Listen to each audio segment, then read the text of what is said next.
Chapter 1. Hercule Poirot frowned. "Miss Lemon," he said. "Yes, Monsieur Poirot? There are 3 mistakes in this letter." He sounded shocked. Miss Lemon, a proud and professional woman, never made mistakes. She was never ill, never tired, never upset, never inaccurate. Order and method had been Hercule Poirot's favourite words for many years. With George, his perfect manservant, and Miss Lemon, his perfect secretary, order and method shaped his life. And yet, this morning, Miss Lemon had made 3 mistakes in typing a very simple letter.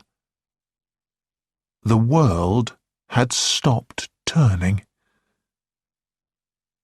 Hercule Poirot held out the offending document. He was not annoyed, he was just confused. This was something that just could not happen. But it had. Miss Lemon took the letter. "Oh dear, I can't think how I did that. Well, perhaps I can. It's because of my sister." "Your sister?" Another shock.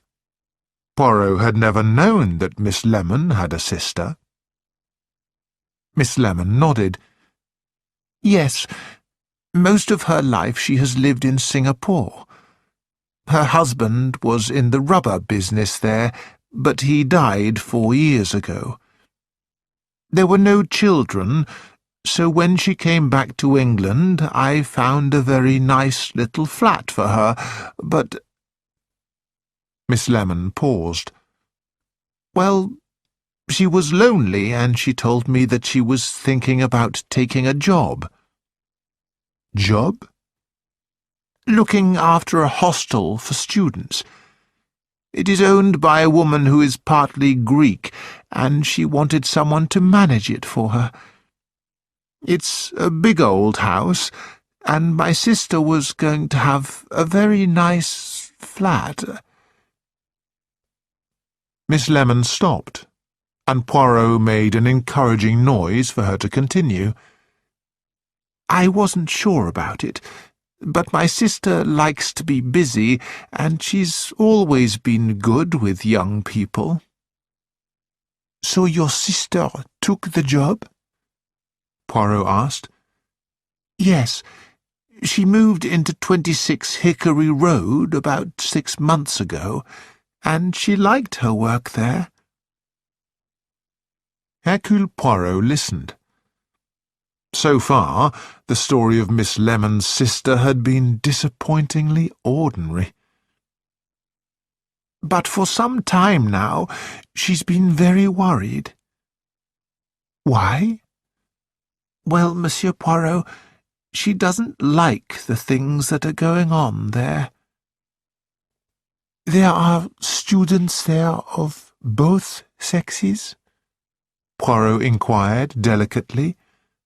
"Oh, no, I don't mean that. One always expects difficulties of that kind. No, but things have been disappearing." "Disappearing?" "Yes, and such odd things, and all in rather a strange way." "When you say things have been disappearing, you mean things have been stolen?" "Yes." "Have the police been called in?" "No. My sister is fond of these young people, well, of some of them, and she would prefer to straighten things out by herself."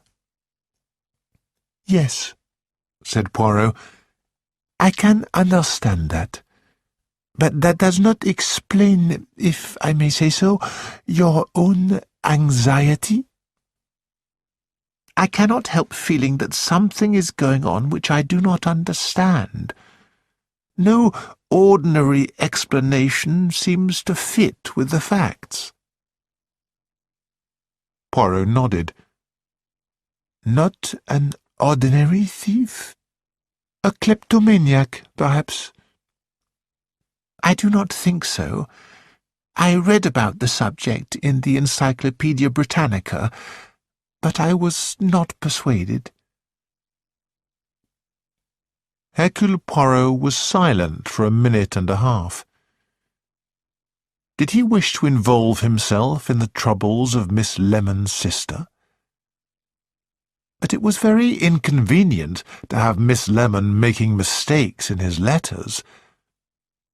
He told himself that if he were to involve himself, that would be the reason. He did not admit to himself that he had been rather bored lately. Supposing, Miss Lemon, you were to invite your sister here for afternoon tea, I might be able to be of some small help to her? That's very kind of you, Monsieur Poirot. Then, shall we say tomorrow? Chapter 2. Miss Lemon's sister, Mrs. Hubbard, looked very like her.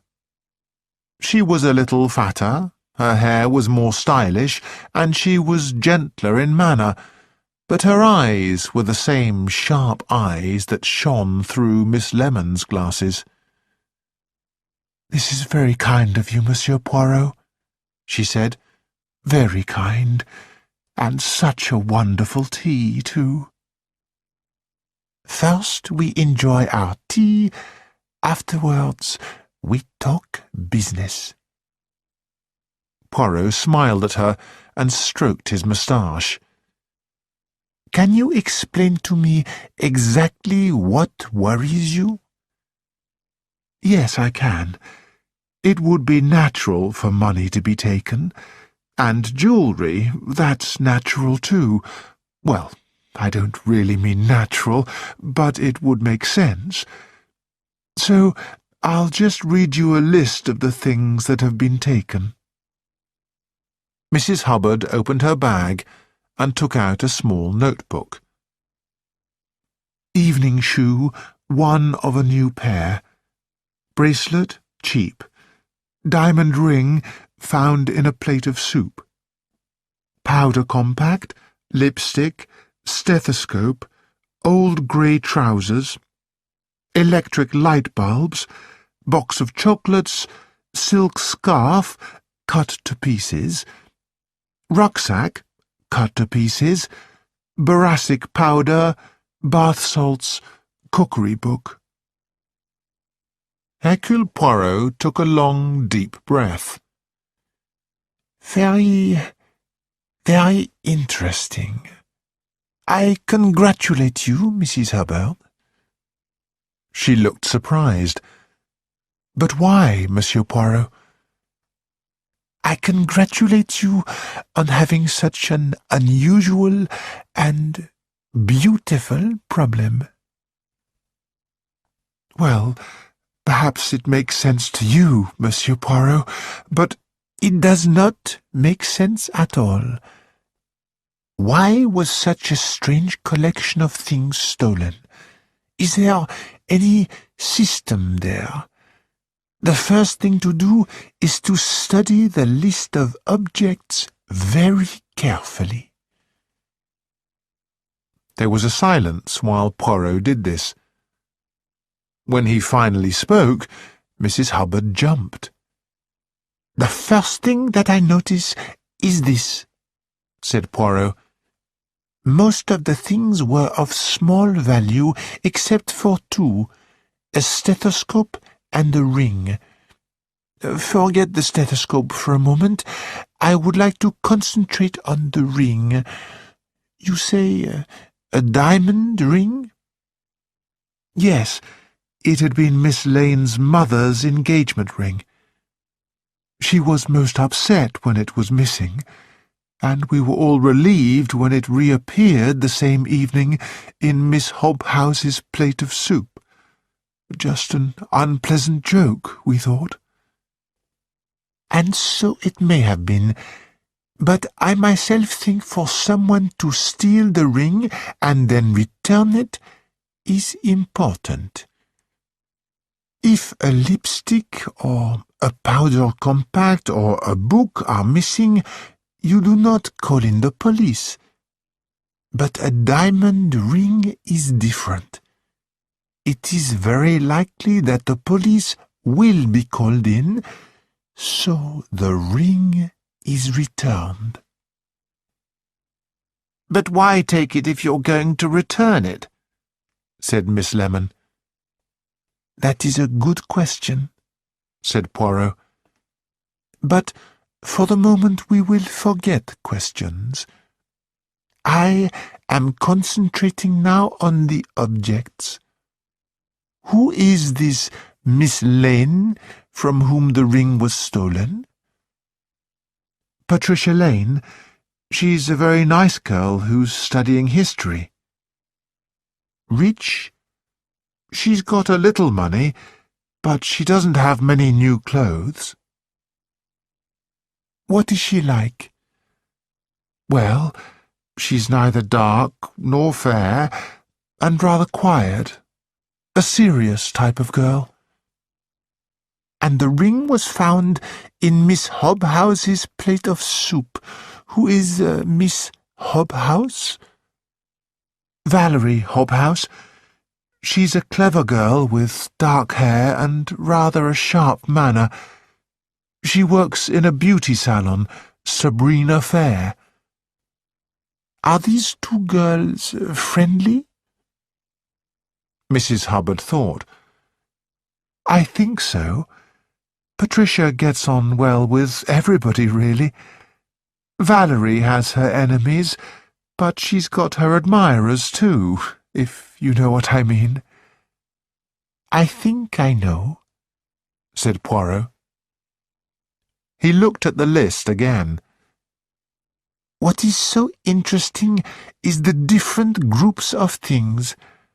There are the cheap articles, and then we have the stethoscope, which someone might want to sell. Who did it belong to? Mr. Bateson. He's a big, friendly young man. A medical student? Yes. Was he very angry? Yes, Monsieur Poirot. And who did the grey trousers belong to? Mr. McNab. They were very old, but Mr. McNab is fond of his old clothes, and he never throws anything away.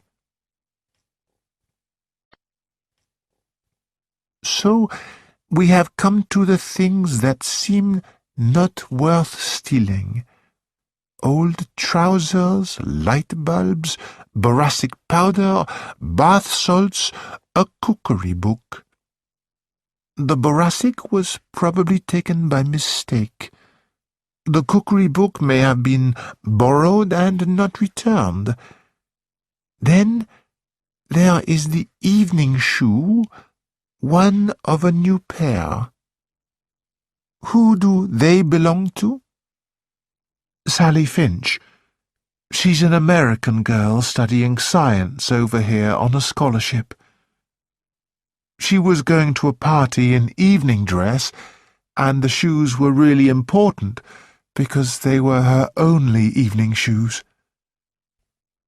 It was inconvenient and annoying for her, yes. Yes, perhaps there is something there. He was silent for a moment. And there are two more articles, a rucksack and a silk scarf, both cut to pieces. Here we have something that may be cruel. Who did the rucksack belong to? Nearly all the students have rucksacks, and many of them are the same, bought at the same place. But this one belonged to Leonard Bateson. And the silk scarf, To whom did that belong? To Valerie Hobhouse. Miss Hobhouse. I see. Poirot closed his eyes. Pieces of silk scarf and rucksack, cookery books, lipsticks, names and pictures of students spun round in space. But Poirot knew that somewhere there must be a pattern. He opened his eyes. This is a matter that needs some consideration. But we might start with practical things. The evening shoe. Yes, we might start with that. Miss Lemon, Mrs. Hubbard will obtain for you perhaps the remaining shoe. Go with it to Baker Street Station, to the Lost Property Department. You will say you left a shoe on a bus. How many buses pass near Hickory Road? 2 only, Monsieur Poirot. Good. But why do you think— began Mrs. Hubbard. Poirot interrupted her. Let us see first what results we get. Then you and I must talk again. You will tell me then those things which are necessary for me to know. I really think I've told you everything I can. No. Here we have young people all living together, different characters, different sexes.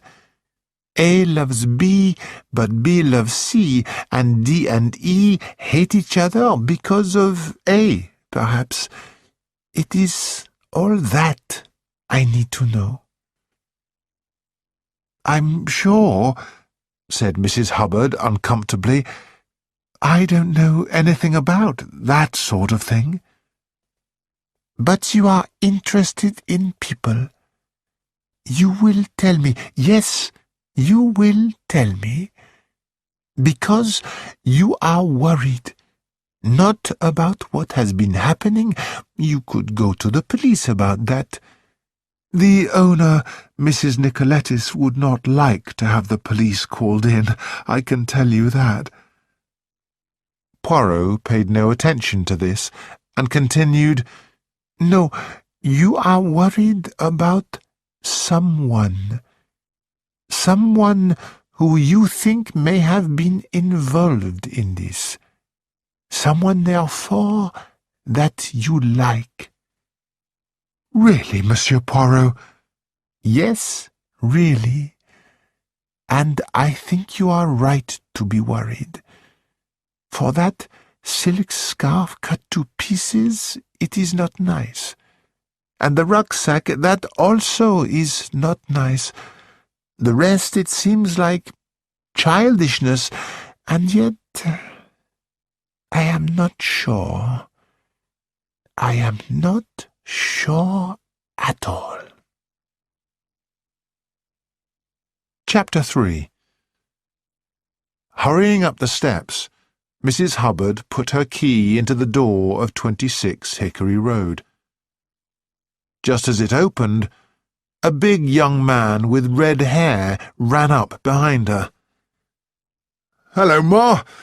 Have you been out having fun?" I've been out to tea, Mr. Bateson. "I cut up a beautiful dead body today," said Len. "That was fun." A beautiful dead body. Really, you are awful. Len Bateson laughed. A thin young man with untidy hair came out of a room on the right, and said sharply, "Oh, it's only you.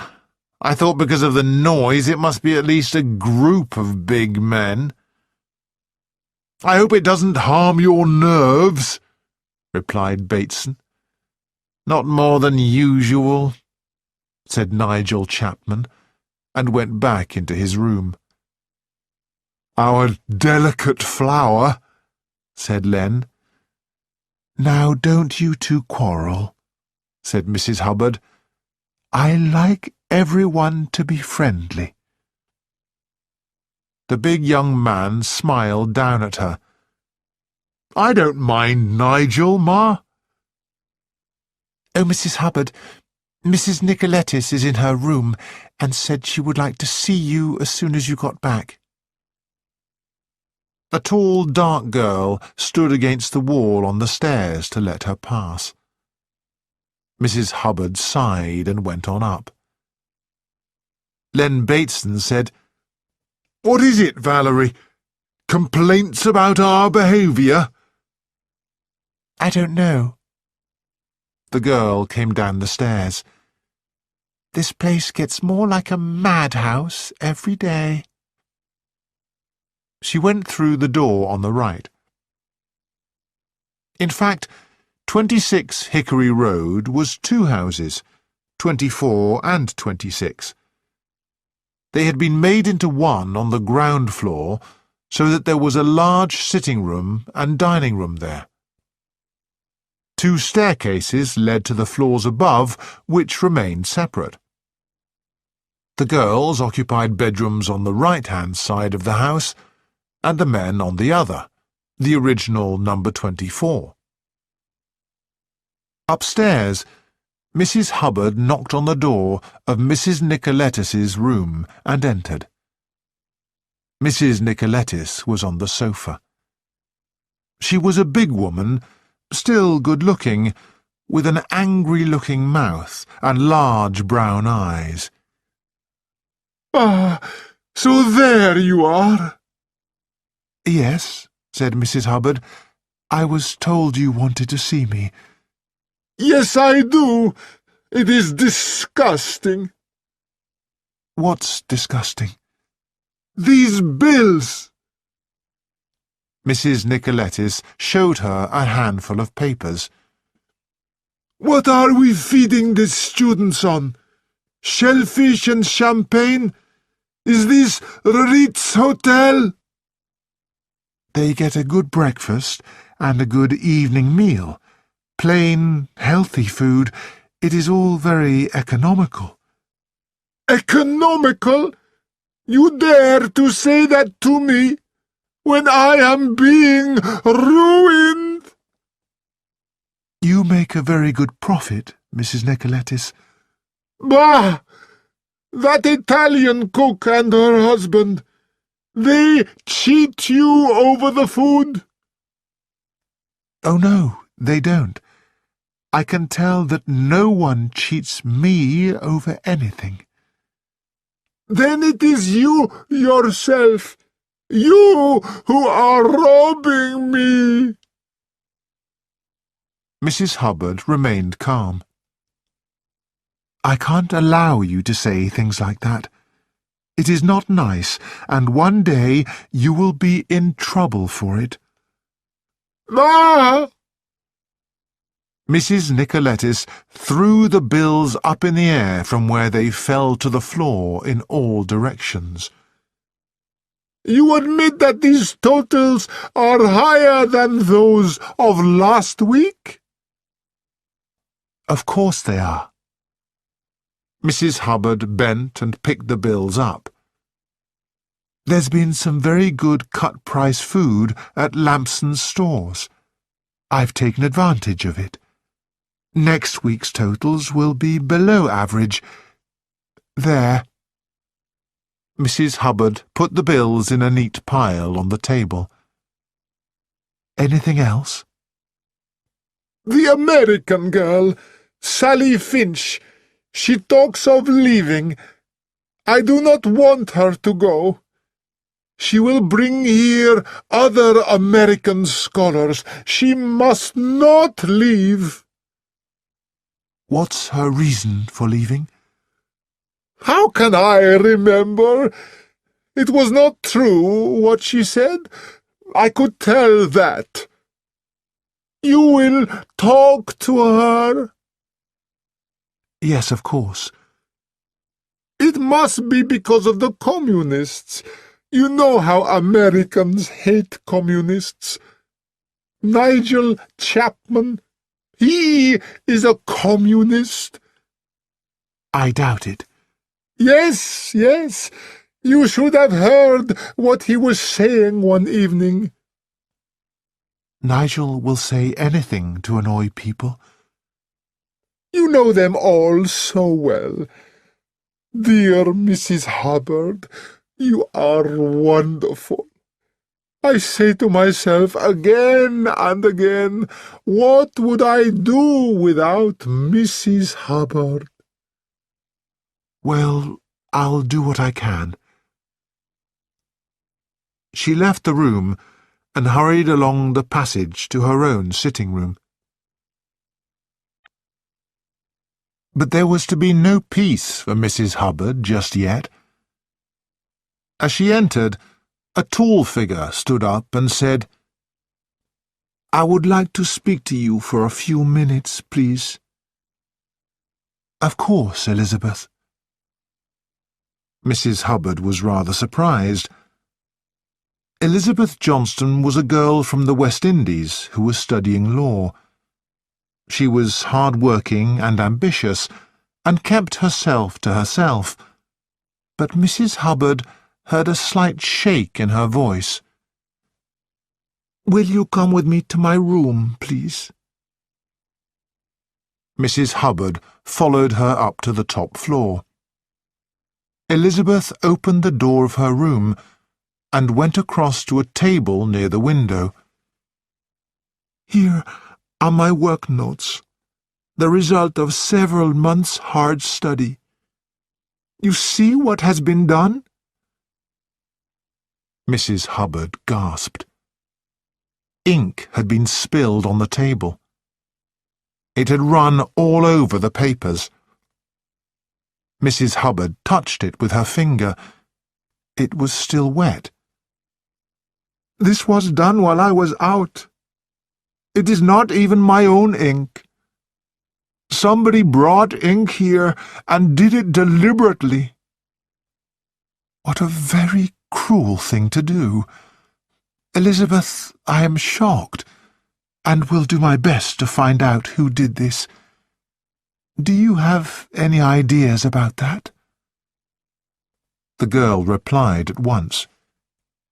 "This is green ink.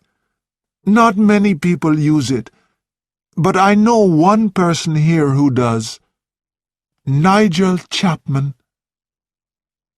Nigel? Do you think Nigel would do a thing like that? I don't think so, no.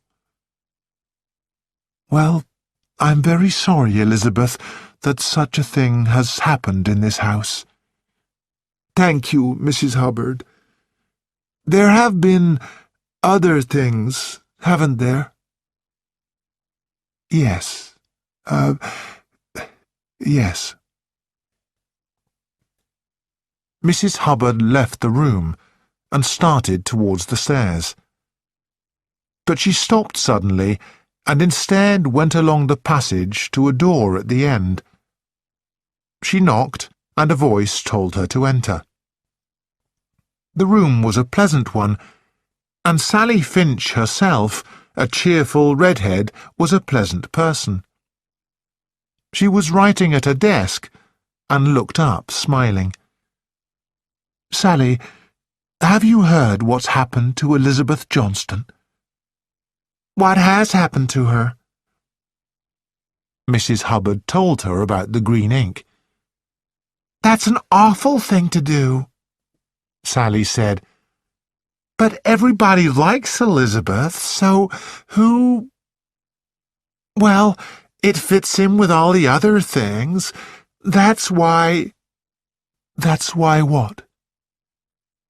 Sally said slowly, "That's why I'm getting out of here. Did Mrs. Nick tell you?" "Yes. She was very upset about it." "Well, I just don't like what's going on. It was strange losing my shoe, but then Valerie's scarf being all cut to bits, and Len's rucksack. I've a feeling that there is a person in this house who isn't right." Mrs. Hubbard went downstairs to the students' common room. There were 4 people there: Valerie Hobhouse, lying on a sofa; Nigel Chapman, sitting at a table with a heavy book open in front of him; Patricia Lane, leaning against a fireplace; and a girl in a coat, who was pulling off a woolen hat. She was a short, fair girl with brown eyes, and a mouth that was usually a little open, so that she always looked surprised. "Something very unpleasant has happened," Mrs. Hubbard said. "Nigel, I want you to help me." "Me, madam?" Nigel shut his book. His thin face suddenly lit up with a surprisingly sweet smile. "What have I done?" "Nothing, I hope," said Mrs. Hubbard. "But ink has been deliberately spilt all over Elizabeth Johnston's notes, and it's green ink." His smile disappeared. "I use green ink." "Awful stuff," said Patricia. "I wish you wouldn't, Nigel." "I like being unusual," said Nigel. "But are you serious, Mum? About Elizabeth's papers?" "Yes, I am serious. Did you do it, Nigel?" "No, of course not. I like annoying people, but I would never do an unpleasant thing like that. And certainly not to Elizabeth. I usually keep my ink on the shelf over there." He got up and went across the room. "The bottle's nearly empty. It should be nearly full." The girl in the coat gasped. "Oh, I don't like it." Nigel turned to her. "Have you got an alibi, Celia?" "I didn't do it. I really didn't. I've been at the hospital all day. I couldn't." "Now, Nigel," said Mrs. Hubbard, "don't joke with Celia." Patricia Lane said angrily, "Why do you suspect Nigel? Just because his ink was taken?" Valerie said, "That's right, darling. Defend your little boy. You know—" She looked at Mrs. Hubbard. "All this is getting beyond a joke. Something will have to be done about it." "Something is going to be done," said Mrs. Hubbard firmly. Chapter 4. "Here you are, Monsieur Poirot." Miss Lemon laid a small brown paper package before him. He removed the paper and looked at a silver evening shoe. "It was at the Lost Property Office, just as you said." "That tells us my ideas are correct," said Poirot. "And I received a letter from my sister. There have been some new developments." She handed it to him, and after reading it, he asked Miss Lemon to get her sister on the telephone. "Oh, Monsieur Poirot, how kind of you to ring me up so quickly." "Mrs. Hubbard, do you sometimes arrange talks at the hostel, or films?" "Yes, sometimes." "Ah, then this evening you will have persuaded Monsieur Hercule Poirot to come and talk to your students about his more interesting cases." Dinner was at 7:30, and most of the students were already seated when Mrs. Hubbard came down from her sitting-room, followed by a small man with surprisingly black hair and a very large moustache. This is Monsieur Hercule Poirot, who is kindly going to talk to us after dinner." Poirot sat down by Mrs. Hubbard and busied himself with keeping his moustache out of the excellent soup, which was served by an Italian manservant. This was followed by spaghetti, and it was then that a girl sitting on Poirot's right spoke to him. "Is it true that Mrs. Hubbard's sister works for you?" "But yes, Miss Lemon is the most perfect secretary that ever lived. I am sometimes afraid of her." "Oh, I see. I wondered. Now, what did you wonder, mademoiselle?" He smiled upon her in fatherly fashion, making a note in his mind as he did so. "Pretty, worried, not very clever, frightened." He said, "May I know your name and what it is you are studying?" "Celia Austin. I don't study. I'm a chemist at St. Catherine's Hospital." "And these others, can you tell me something about them, perhaps?"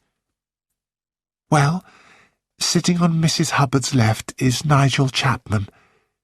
He's studying Italian at London University. Then there's Patricia Lane, with glasses on, next to him. She's studying history. The big red-headed boy is Len Bateson. He's a medical student. And the dark girl is Valerie Hobhouse. She works in a beauty shop. Next to her is Colin McNabb. He's studying psychology." There was a change in her voice as she described Colin, and her face went slightly pink. Poirot said to himself, "So, she is in love." He noticed that McNabb never looked at her, as he was much too interested in his conversation with a laughing, red-headed girl beside him. "That's Sally Finch. She's American, studying science. Then there's Geneviève Marico. She's doing English. And the small fair girl is Jean Tomlinson. She's at the hospital too, a physiotherapist. The black man is Akibombo. He comes from West Africa, and he's very nice. Then there's Elizabeth Johnston. She's from Jamaica, and she's studying law." "Thank you. Do you all get on well together, or do you have quarrels?" Poirot asked lightly. Celia said, "Oh, we're all too busy to have quarrels. Although what, Miss Austin?" "Well, Nigel, he likes making people angry. And Len Bateson gets angry, but he's very sweet, really." "And Colin McNabb, does he too get annoyed?" "Oh, no. Colin just looks amused." "I see. And the young ladies, do you have your quarrels?" "No, we all get on very well. Geneviève sometimes. I think French people can be a bit difficult. Oh, I'm sorry." Celia looked confused. "Me, I am Belgian," said Poirot, and continued, "What did you mean just now when you said that you wondered?" "You wondered what?" "Oh, that just there have been some silly jokes lately. I thought Mrs. Hubbard perhaps... no, I didn't mean anything." Poirot did not put pressure on her. He turned to Mrs. Hubbard and was soon having a conversation with her and Nigel Chapman, who declared that crime was a form of creative art, and that people only became policemen to express their secret cruelty. All you young people nowadays think of nothing but politics and psychology, Mrs. Hubbard said. When I was a girl, we used to dance, but you never do. Patricia Lane said, You see, Mrs. Hubbard, with lectures to attend and then notes to write up, there's really not time for anything else.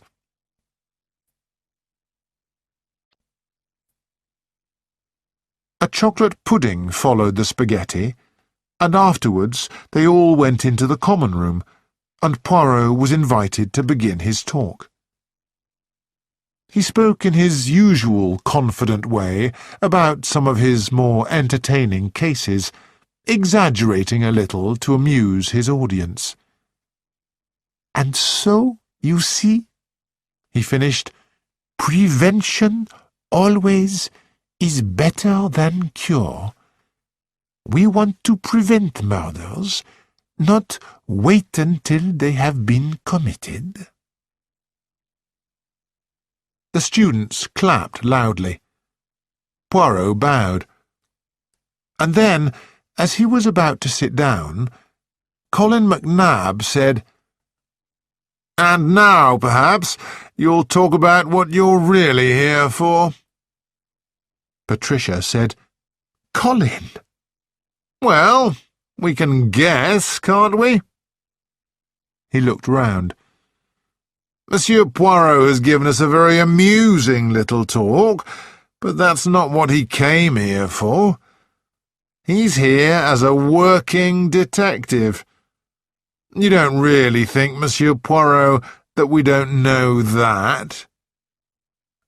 I will admit, Poirot said, that Mrs. Hubbard has told me that certain events have caused her worry. Celia gave a frightened gasp. Then I was right. Mrs. Hubbard spoke firmly. I asked Monsieur Poirot to give us a talk, but I also wanted to ask his advice about various things that have happened lately. Something has got to be done, and it seemed to me that the only other possibility was the police. At once, a violent argument broke out, and then, in a moment of quiet, Leonard Bateson's voice could be heard. "Let's hear what Monsieur Poirot has to say about these troubles." Poirot bowed. Thank you. As though performing a magic trick, he brought out a pair of evening shoes and handed them to Sally Finch. Your shoes, mademoiselle? Both of them? Where did the missing one come from? From the lost property office at Baker Street Station. But why did you think it might be there, Monsieur Poirot? Someone takes a shoe from your room. Why? Not to wear and not to sell. And since everyone will try to find it, then the shoe must be got out of the house or destroyed. But it is not so easy to destroy a shoe. The easiest way is to take it on a bus and leave it under a seat. He paused. Monsieur Bateson has asked me to say what I myself think of these troubles. But it would not be right for me to speak unless I am invited to by all of you. "Oh, goodness," Sally Finch said. "This is a kind of party, all friends together. Let's hear what Monsieur Poirot advises without any more fuss." "I couldn't agree with you more, Sally," said Nigel. Very well, Poirot said. My advice is simple. Mrs. Hubbard, or Mrs. Nicolettis, rather, should call in the police at once. Chapter 5. There was no doubt that Poirot's statement was unexpected. It caused a sudden and uncomfortable silence. Then Poirot was taken by Mrs. Hubbard up to her sitting room. You are probably right, she said. Perhaps we should get the police in, especially after this cruel ink business. But I wish you hadn't said so, right out like that. Ah, said Poirot. You think I should have kept it a secret? Well, whoever has been doing these stupid things, well, that person is warned now. Perhaps, yes. Even if he's someone who wasn't here this evening, he will hear about it. That is true. And we can't call in the police unless Mrs. Nicolettis agrees. Oh, who's that now? There had been a sharp knock on the door. Mrs. Hubbard called crossly, "Come in." Colin McNab entered. "Excuse me, but I would like to speak to you with Monsieur Poirot here." With me? Poirot turned his head in innocent surprise. "Yes, with you." Colin spoke sharply. "I know you're a man who's had a lot of experience, but if you'll excuse me for saying so, your methods and your ideas are both very old-fashioned." "Really, Colin," said Mrs. Hubbard, "you are extremely rude." "Crime and punishment, Monsieur Poirot, that's all you think about. But nowadays, even the law has to understand that it is the causes that are important." "But there," cried Poirot, "I could not agree with you more." "Because there is always a reason, and it may be, to the person concerned, a very good reason. I am studying psychology, and what I'm saying is that you've got to understand the basic cause of the trouble if you're ever to cure the young criminal." Poirot said, "I am willing to listen to you, Mr. McNab." Colin looked surprised. "Thank you. Well, I'll start with a pair of shoes you returned to Sally Finch. Remember, one shoe was stolen. Only one." "I remember noticing the fact," said Poirot. Colin McNab leaned forward. "Ah, but you didn't see the importance of it. We have here, very definitely, a Cinderella complex. You know the Cinderella fairy story?" "A French story, yes."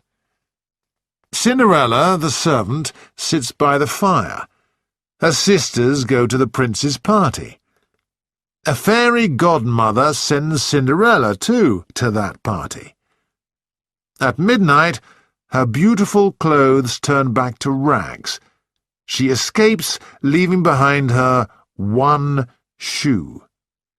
So, here we have a mind that compares itself to Cinderella, the girl who steals a shoe. Why? "A girl?" Of course a girl. That should be clear to the lowest intelligence. "Really, Colin?" said Mrs. Hubbard. She wants to be the princess, to be claimed by the prince. Another important fact, the shoe is stolen from an attractive girl who is going to a party. So now let's look at a few of the other things that were taken. A powder compact, lipsticks, earrings, a bracelet, a ring, all pretty things, and there are two important points here. The girl wants to be noticed, and she also wants to be punished. It is not the value of these things that is wanted. Yet a diamond ring was amongst the things stolen, said Poirot. That was returned. And surely, Mr. McNab, you would not say that a stethoscope is a pretty thing? That had a deeper meaning. Women who feel they are not attractive can find confidence through professional work. And the cookery book?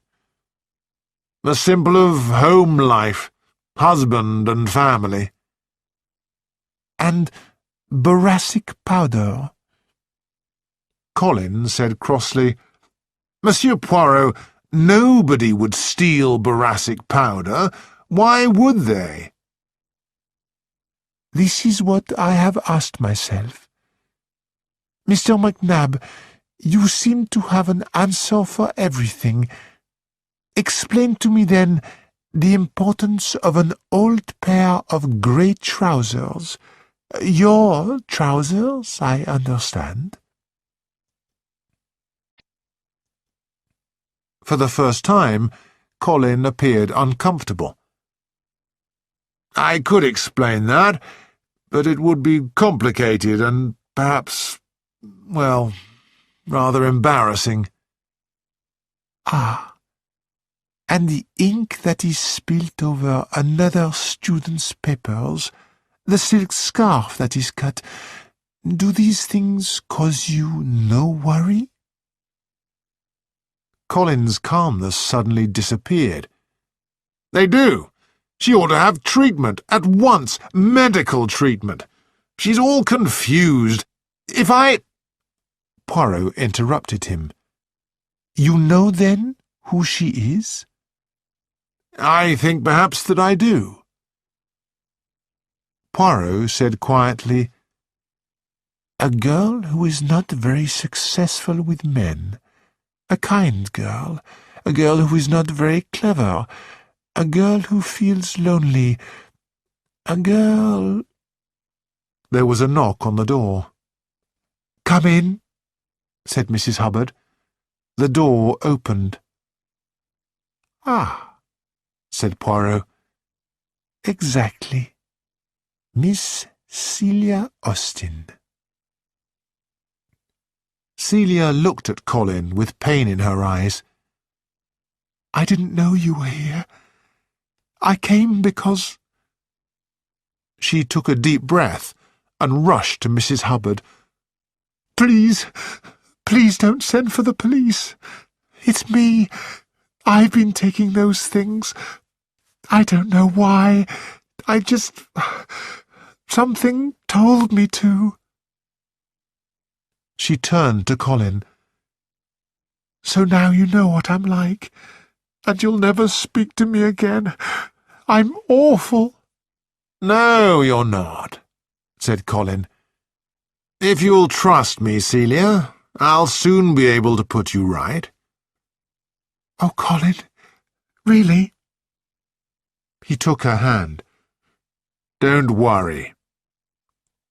Then he looked at Mrs. Hubbard. I hope now that you will not call in the police.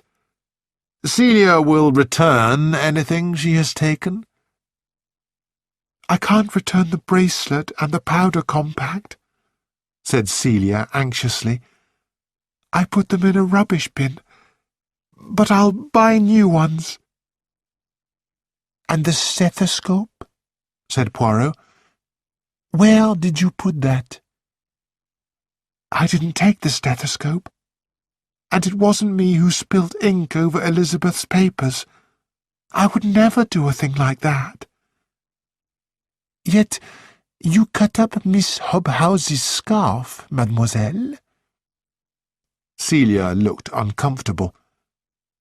That was different. I mean, Valerie didn't mind. And the rucksack?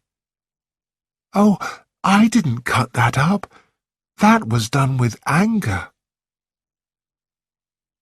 Poirot took out the list he had copied from Mrs. Hubbard's notebook. Tell me, which of these things you did or did not take?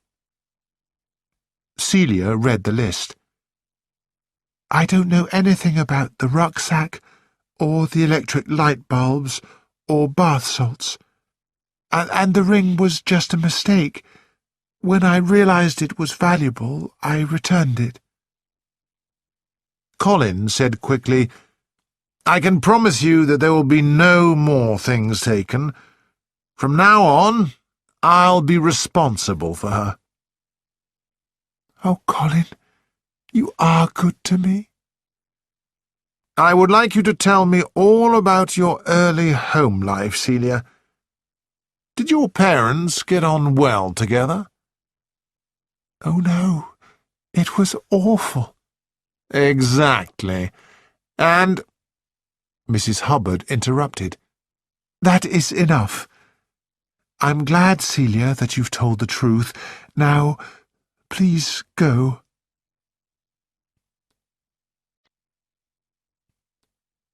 As the door closed behind them, she took a deep breath. Well, what do you think of that?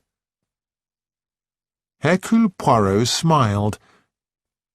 I think that we have helped at a love scene, modern style. In my young days, love was all like a beautiful dream. Nowadays, it is the difficulties which bring a boy and girl together. All such nonsense, said Mrs. Hubbard. Celia's father died when she was young, but she had a very happy childhood. Ah, but she's wise enough not to say so to young McNab. Do you believe all those ideas of his, Monsieur Poirot?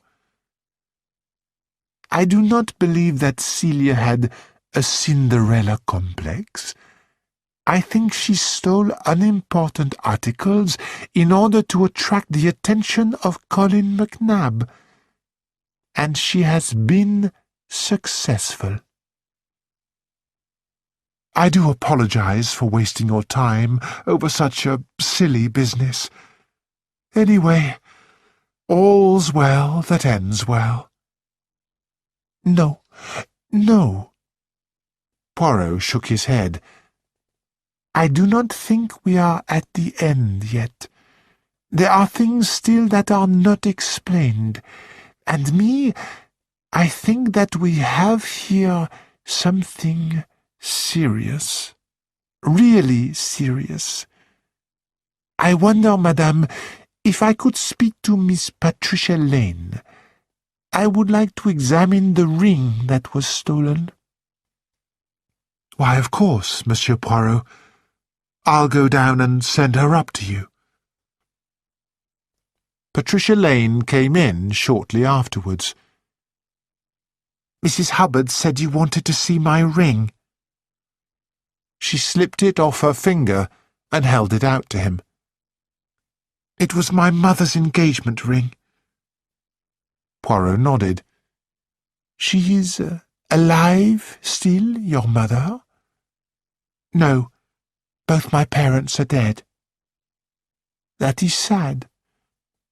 Yes, they were both very nice people, but somehow I was never quite so close to them as I ought to have been. One feels sad about that afterwards. My mother wanted a daughter who was fond of clothes and parties. She was very disappointed that I preferred history. You have always had a serious mind? I think so. I feel that life is so short, I ought to be doing something important. Poirot looked at her thoughtfully. Apart from a little lipstick, Patricia Lane wore no makeup.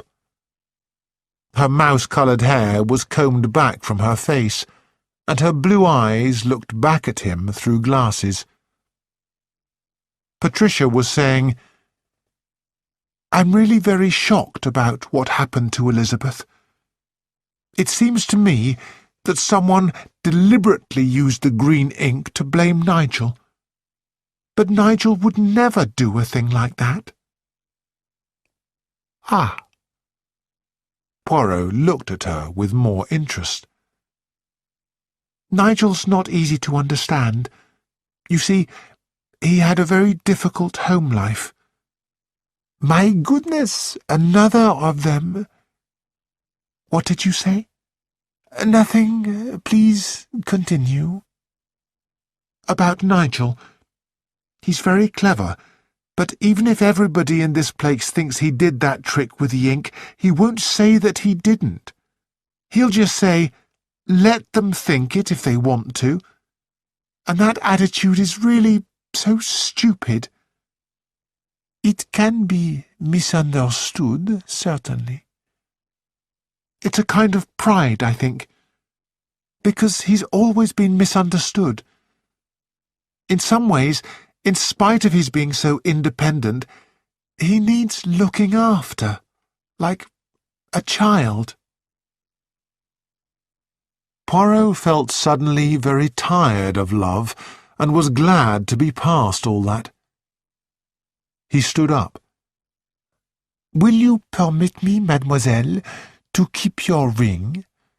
It will be returned to you tomorrow." "Certainly," said Patricia. "And please, mademoiselle, be careful." "Careful? Careful of what?" "I wish I knew," said Hercule Poirot.